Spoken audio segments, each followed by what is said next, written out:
Good evening बच्चों। Alternating current lecture 3 शुरू करने जा रहे हैं हम लोग। आज हम लोग सर्किट एलिमेंट्स के बारे में पढ़ रहे थे और लास्ट टाइम हम लोग एलआर सर्किट पढ़ चुके हैं। एलआर सर्किट को एक बार दोबारा से देख लेते हैं। ये एलआर सर्किट एसी सोर्स से कनेक्टेड है। अगर इसमें करंट की value I = I0 sin omega t जा रही है, अगर इसमें I की value I0 sin omega t जा रही है तो I का टाइम फंक्शन आपको ये गिवन है बच्चों। चेक करते चले क्या क्या चीज आएगी इसके अंदर। तो वोल्टेज अक्रॉस R का जो टाइम फंक्शन होगा वो I के साथ सेम फेज में होगा, तो I0 R sin omega t। Voltage across inductance का जो फंक्शन होगा वो I से 90 फेज आगे होगा, तो ये I0 XL sin omega t plus pi. समझ में आ गया कि वैल्यू बच्चों आपको ये VL भी आ गया, VR भी आ गया और ये भी आ गया। हमने ये लेट किया था, याद रखना, इसको लेट किया तो हम लोग ये लिख पाए। ठीक है। अब अगर इस वोल्टेज की बात करें कि इस वोल्टेज की इंस्टेंटेनियस वैल्यू क्या होगी, तो वोल्टेज की इंस्टेंटेनियस वैल्यू जो होगी वो VR की इंस्टेंटेनियस वैल्यू प्लस VL की इंस्टेंटेनियस वैल्यू है, लेकिन ये मैग्नीट्यूड्स नहीं है, ये फंक्शन है। तो ये आ गया I0 R sin omega t plus I0 XL sin omega t plus pi. Superposition of SHM को हम लोग रिवाइज कर चुके हैं। तो ये दो SHM का सुपरपोजिशन है, जिसमें ये वाला जो SHM है वो इस SHM से 90 फेज आगे। तो वोल्टेज का जो फंक्शन बनेगा वो क्या बनेगा, वो दिखाई दे रहा है। एम्पलीट्यूड आ जाएगा इसका स्क्वायर प्लस इसका स्क्वायर अंडर रूट, तो I0 तो कॉमन आ गया, R square plus XL square under root, बाकी बचेगा sin omega t plus theta. यहां से एक बात फिर क्लियर कीजिए कि वोल्टेज जो नेट है वो I से थीटा फेज आगे, और ये वोल्टेज का पीक है। वोल्टेज का पीक V0 से लिखते हैं sin omega t plus theta. V0 की वैल्यू कितनी आती है, I0 R square plus XL square square root. V0 by I0 को लिखेंगे R square plus XL square under root. V0 by I0 को बोला करते थे हम लोग इंपेडेंस बच्चों। V0 by I0 को क्या बोलेंगे, इंपेडेंस। तो आपको फंक्शन याद रखना है, V0 = I0 Z होता है या Vrms = Irms Z होता है। समझ में आ गया आप सबको जो फंक्शंस लिखे हुए हैं। I का ये फंक्शन लेट किया तो voltage across R, voltage across L, सब कुछ आ गया, नेट वोल्टेज आ गई। लास्ट क्या निकालना है कि नेट वोल्टेज करंट से अगर थीटा फेज आ गया है तो थीटा की वैल्यू कैसे आएगी। अभी ये आपके सामने बना हुआ है, यहां से थीटा की वैल्यू आ सकती है कैसे, I0 R और I0 XL का रिजल्टेंट I0 Z है। ये तो लिखा है कि VL और VLT और VRT का रिजल्टेंट, ये VRT और ये VLT का रिजल्टेंट ये वाला आ रहा था। ये पीक वैल्यूज को डिसाइड कर दिया, तो यहां से थीटा की वैल्यू आ रही है, tan थीटा की वैल्यू क्या आ गई यहां से, I0 XL by R का मतलब XL by R, या थीटा की वैल्यू आ गई tan inverse n omega by R। समझ में आ गया। फिर से आप सबको कैसे चीजें प्लॉट की गई है बच्चों, ध्यान से इसको लिख लीजिए, फंक्शन को कैसे कैसे बनाया गया है। ठीक है।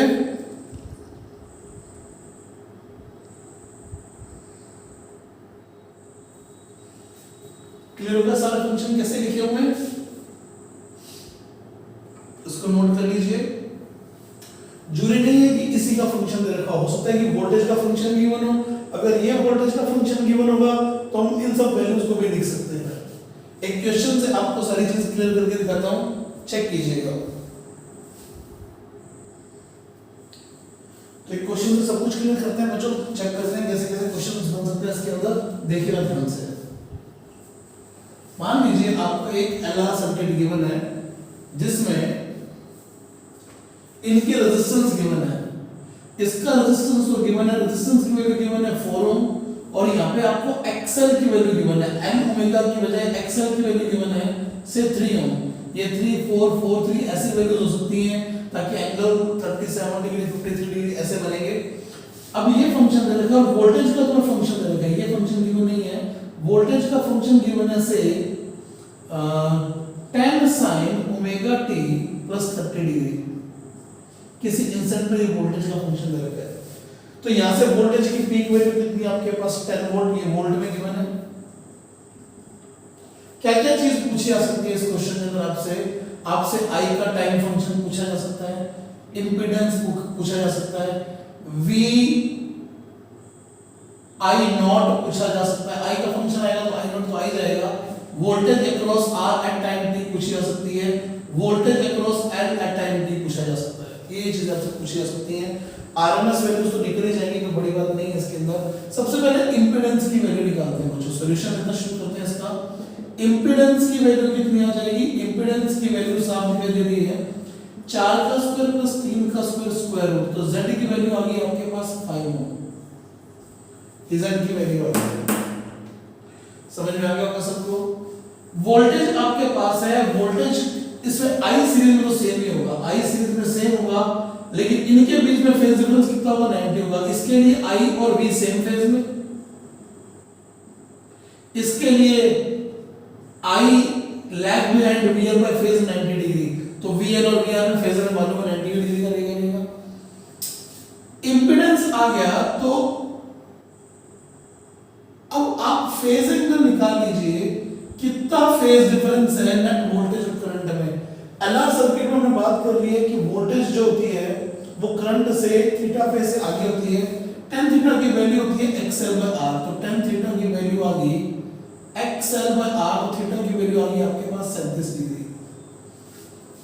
अब इंपेडेंस भी आ चुका है, थीटा की वैल्यू भी आ चुकी है, तो I का टाइम फंक्शन क्या बनेगा, I नॉट की वैल्यू आती है V0/z से, V0 की वैल्यू है 10, z की वैल्यू 5, तो ये 2 वोल्ट आ रहा है, तो 2 वोल्ट का पीक है sin omega t plus 30 degree. यहां तक तो समझ में आएगा आप लोगों को बच्चों, sin omega t plus 30 degree. इसमें वोल्टेज जो होती है नेट वोल्टेज करंट से थीटा फेज आगे, वोल्टेज आगे है, यानी करंट इससे थीटा फेज पीछे है, तो थीटा की वैल्यू 37 डिग्री निकाल चुके हैं आप लोग। तो यहां से करंट का फंक्शन कितना आ गया 2 sin omega t minus 7 degree. समझ में आ गई बात। तो वोल्ट जो VR का फंक्शन है वो कितना आ जाएगा, VRT का फंक्शन होगा VR0 sin omega t minus 7 degree, क्योंकि मालूम है कि VR और I जो होते हैं वो सेम फेज में होते हैं। VR0 की वैल्यू कितनी हो जाएगी I0R, I0 की वैल्यू 2 और R की वैल्यू 4 के आ गए 8, बाकी यही का यही sin omega t minus 7 degree. और वोल्टेज अक्रॉस इंडक्टर क्या होती है, वोल्टेज अक्रॉस इंडक्टर होती है I0 XL पीक हो जाएगा sin ओमेगा t करंट से 90 फेज आगे तो प्लस 90, या VR से 90 फेज आगे बात एक ही है। I0 की वैल्यू आपके पास 2 और XL की वैल्यू 3 है, तो ये 6 आ जाएगा sin omega t plus 83 degree, ये VL का टाइम फंक्शन आ गया। और अगर RMS वैल्यूज निकालनी पड़ जाए तो ये V0/√2 से आ जाएगी, IRMS की वैल्यू I0/√2 से आ जाएगी। क्या सारे एक्सप्रेशन आप लोगों को समझ में आए कैसे लिखेंगे बच्चों, ध्यान से लिख लीजिएगा। R XL की वैल्यू गिवन थी, ध्यान से सारे नोट कर लीजिए बच्चों।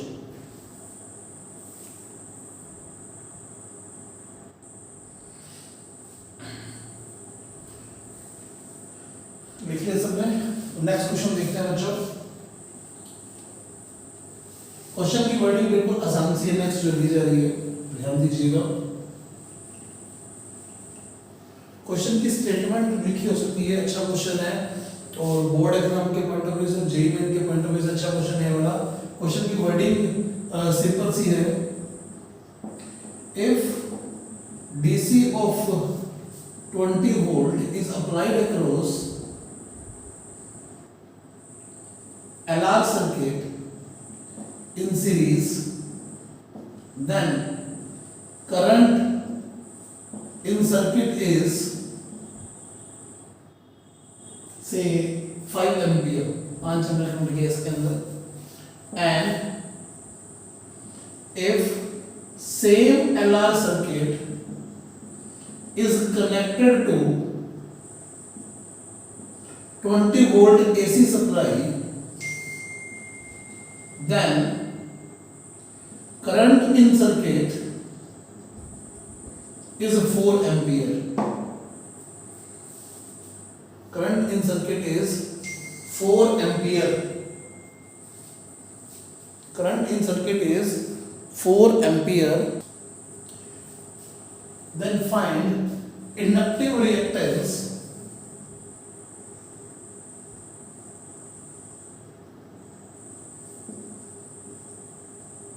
of circuit. Inductive reactance of circuit, ध्यान से देखिए क्या मतलब होता है बच्चों। आपके पास एक एलआर सर्किट है जिसे पहले आपने एक एसी सोर्स डीसी सोर्स से कनेक्ट किया 20 वोल्ट वाले से। डीसी सोर्स से कनेक्ट करोगे तो ये शॉर्ट वायर की तरफ हीट होगा, क्योंकि डीसी के लिए एक्सएल की वैल्यू 0 होती है। XL equal to L omega, omega 0 है।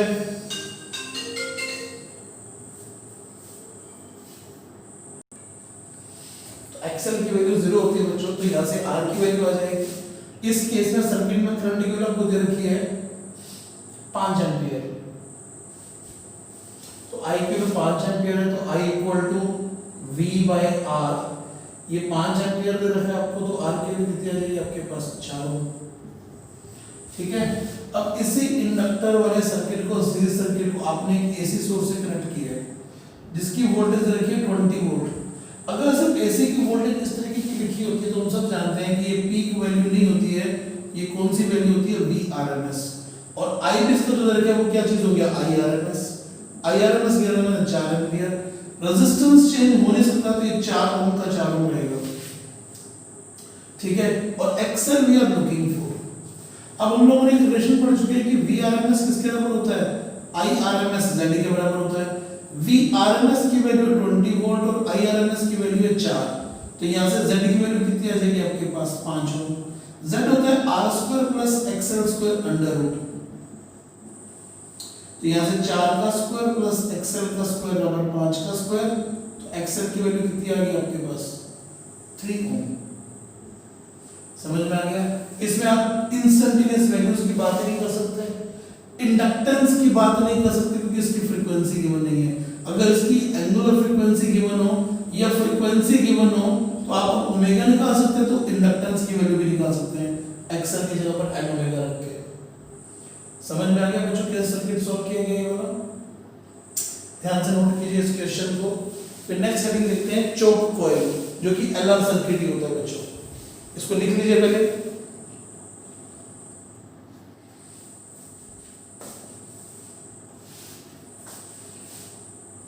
सेम ऐसा एक छोटा सा टॉपिक और देखने में हेडिंग आपके पास इसके अंदर next choke coil. LR circuit ये सीरीज का चोक कॉइल जो होता है, the heading is choke coil. देखिए बच्चों, चोक कॉइल जो होती है वो जनरली ट्यूबलाइट्स में लगी हुई मिलती है हम लोगों को। चोक कॉइल बेसिकली एक सेटअप है एलआर सर्किट का, जो कि किसी अप्लायंस के साथ जुड़ा, और वो अप्लायंस जनरली क्या होती है, ट्यूबलाइट लेके चल रहे हैं, जिसके साथ हम लोग चोक कॉइल को देखते हैं इस सोर्स के साथ, किसी सोर्स के साथ कनेक्टेड है। बेसिकली इसके अंदर हम लोग वन साइड करंट ही भेज देते, तो ये यूनिडायरेक्शनल करंट हो सकता है, कोई बड़ी बात नहीं है इसके अंदर। अब सिंपल सी चीज है, ट्यूबलाइट पीछे से जो वोल्टेज आ रही है वो 220 वोल्ट की आ रही होती है, जबकि ट्यूबलाइट को जलने के लिए जो वोल्टेज चाहिए होती है वो कंपैरेटिवली कम चाहिए होती है। ये कितनी हो सकती है, सपोज हम कहते हैं कि इसके लिए आपको वोल्टेज चाहिए जो वो 50 वोल्ट की चाहिए। अगर ये 50 वोल्ट की वोल्टेज है तो बाकी पोटेंशियल ड्रॉप यहाँ पर होना चाहिए। यहाँ पर पोटेंशियल ड्रॉप हो तो ऐसा पोटेंशियल ड्रॉप होना चाहिए जिससे यहाँ पर एनर्जी लॉसेस कम हो। या तो अगर 40 वाट की ट्यूबलाइट है तो इसको तो 40 जूल पर सेकंड कंज्यूम करना ही करना है। जिस वोल्टेज पे वो चलेगी, जिस वोल्टेज के लिए वो डिफाइन है, जिस वोल्टेज के लिए वो डिफाइन है, वो आई इसके अंदर चाहिए होगा, उतना आई आरएमएस आएगा तो ट्यूबलाइट अपने आप उस हिसाब से चलती रहेगी।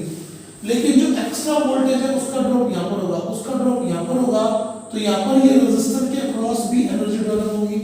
यहाँ पर ये हीट कम से कम डेवलप हो, इसके लिए यहाँ का वोल्टेज ड्रॉप जो होगा वो कितना हो जाएगा, I naught time L square omega square plus R square under root. ये चाहे आप इसका पीक वोल्टेज ड्रॉप बोलो चाहे आरएमएस लिखो, उससे फर्क नहीं पड़ेगा, लेकिन समझिएगा यहाँ पर ड्रॉप आपको एक पर्टिकुलर अमाउंट का चाहिए, पर्टिकुलर अमाउंट का ड्रॉप चाहिए तो ये फिक्स हो गया। अब ये फिक्स हो गया तो एनर्जी लॉसेस कम हो तो मैक्सिमम ड्रॉप इसके क्रॉस आना चाहिए, कि इंडक्टेंस क्या हो जानी चाहिए ज्यादा। तो आइडियल चोक कॉइल वो होती है जो सर्किट के करंट को जितनी रिक्वायर्ड वैल्यू उस वैल्यू तक लेके आती है, रेजिस्टेंस ऑफर करती है, लेकिन इस प्रकार का रेजिस्टेंस ऑफर करती है कि उसमें एनर्जी कंजम्पशन बहुत माइन्यूट होता है, क्योंकि उसकी इंडक्टेंस ज्यादा होती है। किसी भी कॉइल का रेजिस्टेंस आप जीरो नहीं कर सकते हैं बच्चों, इसका रेजिस्टेंस जीरो नहीं कर सकते, लेकिन इस रेजिस्टेंस को लो रखते हुए इंडक्टेंस बढ़ा सकते हैं। इंडक्टेंस ज्यादा होगी तो इसमें एनर्जी लॉसेस क्या हो जाएंगे, कंपैरेटिवली कम हो जाएंगे। तो चोक कॉइल का फिजिकल यूज क्या है, सिंपल सा यूज है, सीरीज में जोड़ के आप इसके अक्रॉस पोटेंशियल डिफरेंस जितनी रिक्वायर्ड है उतना लेके आएंगे, बाकी पोटेंशियल ड्रॉप इसके अक्रॉस आ जाएगा। और वो पोटेंशियल ड्रॉप इस प्रकार का होगा कि ये एनर्जी कंजम्पशन क्या करे, कम करे। ध्यान से नोट कर लीजिए।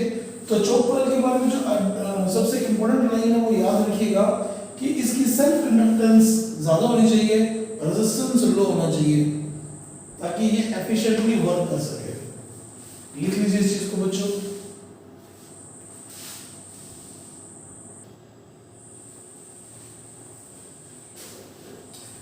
तो ये चोक कॉइल के बारे में बच्चों। अब बात करेंगे हम लोग आरसी सर्किट के बारे में, ठीक है। देखिए आरसी सर्किट क्या होता है, चेक करें। हेडिंग है आरसी सीरीज सर्किट। एक रेजिस्टर और एक कैपेसिटर को आपने एसी सोर्स के साथ कनेक्ट किया है। रेजिस्टेंस आर, XC की वैल्यू 1/C ओमेगा, ये कैपेसिटर रिएक्टेंस होगी, दोनों सीरीज में जुड़े हुए हैं। करंट का function I = I not sin omega t, फिर से रन कर देते हैं, लिखना शुरू करते हैं। I का टाइम फंक्शन आपके पास है I not sin omega t, ये हमने लेट किया हुआ बच्चों। मैं फिर कह रहा हूं कि किसी भी चीज का भी फंक्शन गिवन हो आप बाकी फंक्शन सारे लिख सकते हैं, क्योंकि फेजर से सॉल्व होने हैं। अब आपके पास VR का फंक्शन क्या आएगा और VC का फंक्शन क्या आएगा। आप लोग जानते हैं कि वोल्टेज अक्रॉस R करंट के साथ सेम फेज में होती है, तो I nought R sin omega t। Capacitor के अक्रॉस जो पोटेंशियल डिफरेंस होता है वो करंट के साथ 90 फेज पीछे होता है, 90 फेज पीछे होगा, तो इसकी वैल्यू लिखी जाएगी I nought XC sin omega t -π/2। ठीक है। तो वोल्टेज इंस्टेंटेनियस कितनी आ जाएगी, इस अप्लाइड वोल्टेज की बात करोगे तो इंस्टेंटेनियस वोल्टेज ये आ जाएगी VR का टाइम फंक्शन प्लस VC का टाइम फंक्शन। VR की वैल्यू कितनी हो जाएगी आपके पास, I nought R sin omega t, और ये आ जाएगा I nought XC sin omega t -π/2। ये π/2 फेजर पीछे, ये VT की वैल्यू आ गई।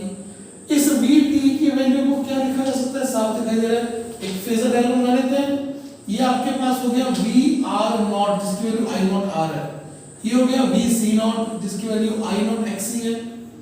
इन दोनों का रिजल्टेंट V नेट है, I इस तरफ है ही है, तो जो नेट वोल्टेज आ रही है वो करंट से 5 फेज पीछे है, तो इसका फंक्शन क्या बन जाएगा, पीक आ जाएगा I nought R square plus XC square under root sin omega t -5, ये V नॉट बन जाएगा। तो इस V नॉट की वैल्यू कितनी आ रही है वो हमें दिखाई दे रही है बच्चों। V नॉट की वैल्यू आ रही है I nought R square plus XC square under root, तो यहां से V nought by I nought से इंपेडेंस आ जाएगा, इंपेडेंस की वैल्यू आ गई ये वाली, XC की जगह पर 1/C ओमेगा। पापा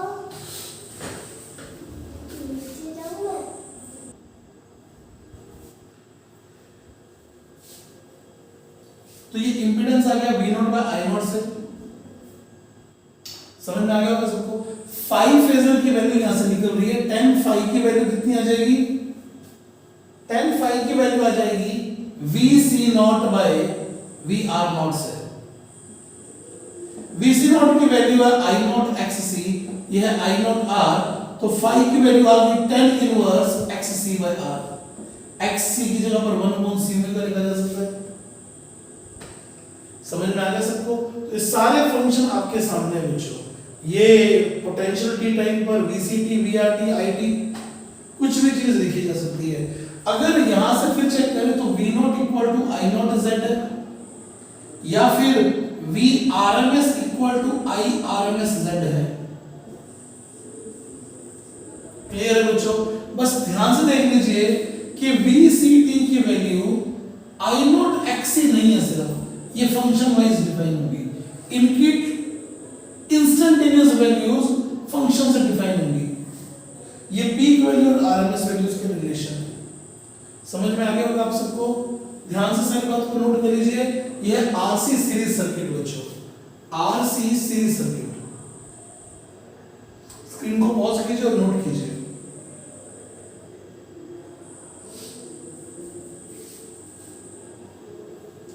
आगे बढ़ते हैं। आरसी सर्किट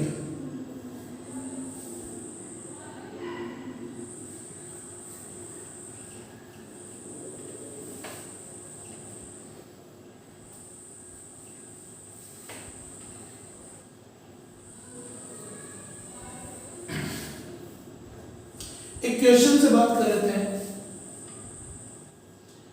ये आपको एक टाइम के साथ ग्राफ गिवन है, इन्होंने दो ग्राफ गिवन आपके पास। ये I का फंक्शन गिवन है, ये I का ग्राफ हो गया बच्चों आपके पास।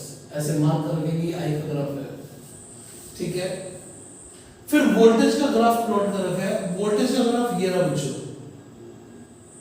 वोल्टेज का पीक जो हो सकता है वो बड़ा या छोटा हो सकता है, लेकिन वोल्टेज का ग्राफ ये रहा बच्चों। ओमेगा तो पूरे चीज का सेम ही आता होता है। ये वोल्टेज का ग्राफ है बच्चों।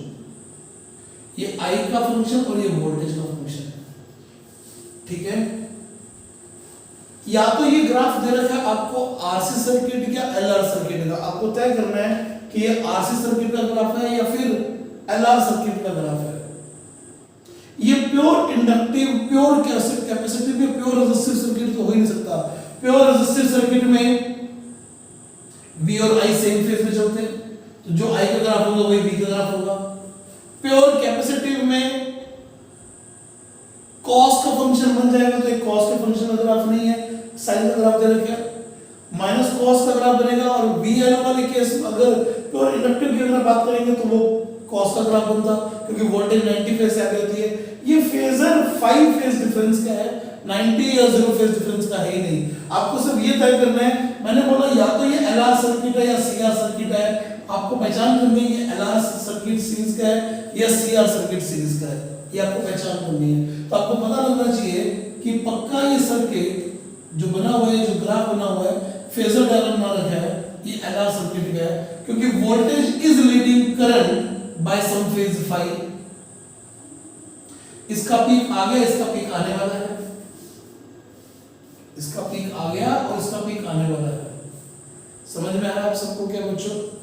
ये पहले से ही ये आगे आगे चल रहा है, पीछे पीछे बढ़ रहा है इसके साथ। ये यहाँ 0 हो गया, ये थोड़े टाइम के बाद 0 हो रहा है।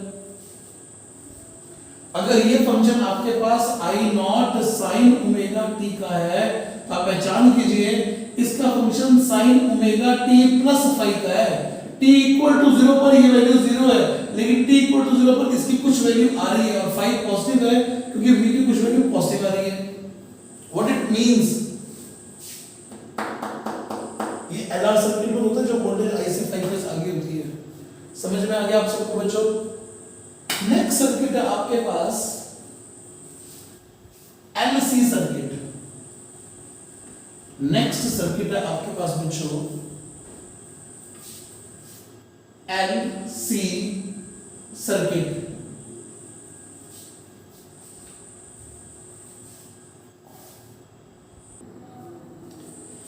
LC सर्किट में आपके पास एक इंडक्टर और एक कैपेसिटर सीरीज में कनेक्टेड है। करंट का फंक्शन फिर से I nought sine omega delete कर देते हैं। इसका इंडक्टिव रिएक्टेंस XL है, इसका XC है। तो अगर I का टाइम फंक्शन आपके पास I nought sine omega t का है, तो वोल्टेज अक्रॉस इंडक्टर जो होगी उसका टाइम फंक्शन क्या बन जाएगा, वो बन जाएगा I नॉट XL, इससे 90 फेज आगे sign omega t plus pi by 2, और वोल्टेज अक्रॉस कैपेसिटर जो आएगी वो आएगी I nought XC sign omega t minus 90, क्योंकि वोल्टेज अक्रॉस की जो होती है वो I से 90 फेज पीछे होती है। तो यहां से दिखाई दे रहा है V1 और VC के बीच में फेज डिफरेंस कितने का आएगा, VL और VC के बीच में फेज डिफरेंस आएगा पाई का। तो नेट वोल्टेज लिखनी तो आपको यही है, VL at time t plus VC at time t। Clear हो गया जी आप सबको? फेजर बनाओगे तो कैसा बनेगा, VL नॉट को अगर प्लॉट करोगे, I का ग्राफ अगर यहां पर प्लॉट कर रहे हो तो VL नॉट ये रहा और VC नॉट ये रहा।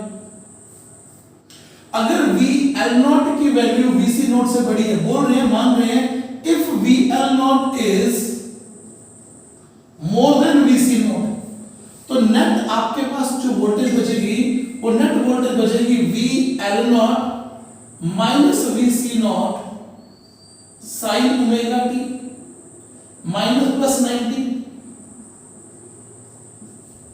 समझ में आ गया तुम सबको क्या बच्चों? यहां से नेगेटिव कॉमन निकाल लो, pi by 2 minus omega t, यानी कॉमन निकाला, फेजर लिख चुके हम लोगों का, इसको फंक्शन को बड़ा मान लिया, तो जो नेट वोल्टेज होगी वो करंट से कितने फेज आगे होगी, 90 फेज आगे होगी। तो ये VT की वैल्यू आ गई, इसकी वैल्यू क्या लिखी जाएगी, V नॉट नेट वाला sign omega t plus pi by 2। V nought की वैल्यू कितनी है आपके पास, I not XL minus XC। यहां से V not upon I not जो आया ये बनेगा XL माइनस XC, और इसे हम लोग Z नहीं कह सकते क्योंकि इसमें फ्रीक्वेंसी इंडिपेंडेंट ऑफ I नहीं दी है। तो ये क्या कहलाएगी, ये कहलाएगी चीज net reactance of the circuit, आएगी ओम में ही, लेकिन what it is, net reactance of the circuit. इस केस में वोल्टेज करंट से पाई बाय 2 फेज आ गया अगर VL नॉट VC नॉट से बड़ा है, लेकिन अगर VC नॉट VL नॉट से बड़ा होगा तो नेट वोल्टेज जो होगी वो नीचे आती, करंट से पाई बाय 2 फेज पीछे जाती। वो हमें तय करना आ जाएगा इन वैल्यूज को देख के कि किस तरह इसको प्लॉट करना है। समझ में आ गया बच्चों आप सबको? क्या एक ग्राफ एक्स्ट्रा प्लॉट करेंगे यहां पे हम लोग, वो है फ्रीक्वेंसी वर्सेस एक्स ग्राफ।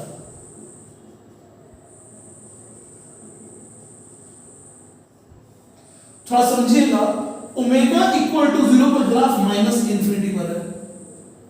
जैसे जैसे ओमेगा बढ़ेगा इसकी वैल्यू बढ़ेगी, इसकी वैल्यू घटेगी। स्टार्टिंग में ओमेगा इक्वल टू 0 पर ये वैल्यू 0 है, ये वैल्यू इंफिनिटी है। ओमेगा बढ़ेगा तो ये बढ़ेगा और ये घटेगा, तो कहीं ना कहीं किसी ओमेगा के लिए x 0 होगा। उससे पहले XC वाली टर्म बड़ी होगी, XL वाली टर्म छोटी होगी, तो ग्राफ की जो नेचर रहेगी वो इन दोनों फंक्शन में मिक्सचर होगा, लेकिन डोमिनेंस किसकी होगी, हाइपरबोलिक फंक्शन की। एक पर्टिकुलर फ्रीक्वेंसी पर XL और XC बराबर होंगे, उसका नाम है रेजोनेंट फ्रीक्वेंसी। इसके बाद में XL XC से बड़ा हो जाएगा और आगे जाके ग्राफ लगभग कैसा बन जाएगा, स्ट्रेट लाइन। क्या XL माइनस XC का प्रोडक्ट को समझ में आ गया? कर्व्ड बन रहा है और आगे जाके कैसा हो गया, ऑलमोस्ट स्ट्रेट लाइन हो गया। क्लियर हो गया बच्चों आप सबको? तो ये एलसी सर्किट के बारे में है।